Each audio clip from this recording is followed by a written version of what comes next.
Thank you. New question. The member from Perth-Wellington. Thank you, Speaker. My question is for the Premier.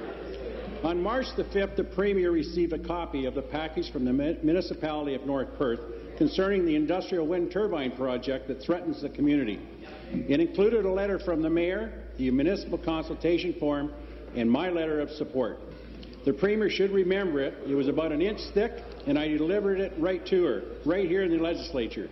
I trust she has read it, but it's now over 2 months later, and we have had no response. My question to the Premier is simple. What was the very clear position taken by Council, and will she respect their will? Good question. I thank the member for the question. The member will know that the Ontario Power Authority has had procurements, standing offer procurements for renewable energy. And through that process, Mr. Speaker, over the last several years, we've created over 31,000 jobs.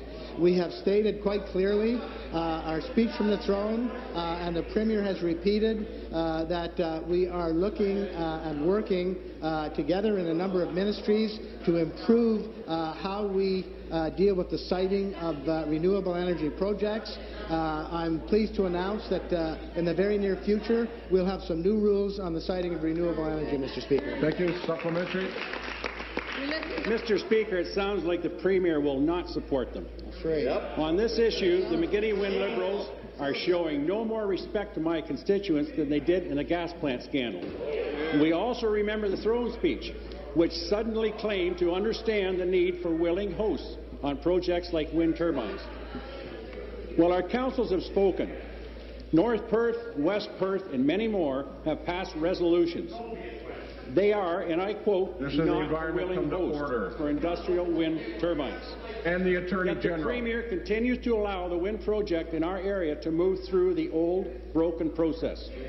I also ask her, and so I ask her, when will you stop trampling the overwhelming will of our communities and declare a moratorium? And what part of not a willing host do you not understand? Be seated, please. Be seated, please. Thank you. Minister of Energy. Speaker, I'm looking for some leadership and advice from the other side of the House, Mr. Speaker.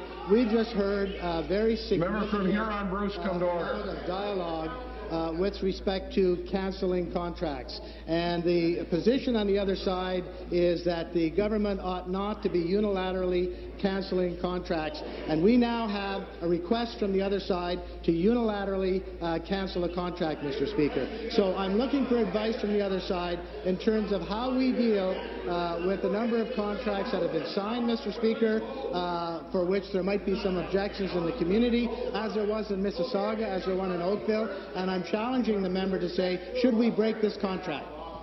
The member from Renfrew, Nipissing, Pembroke.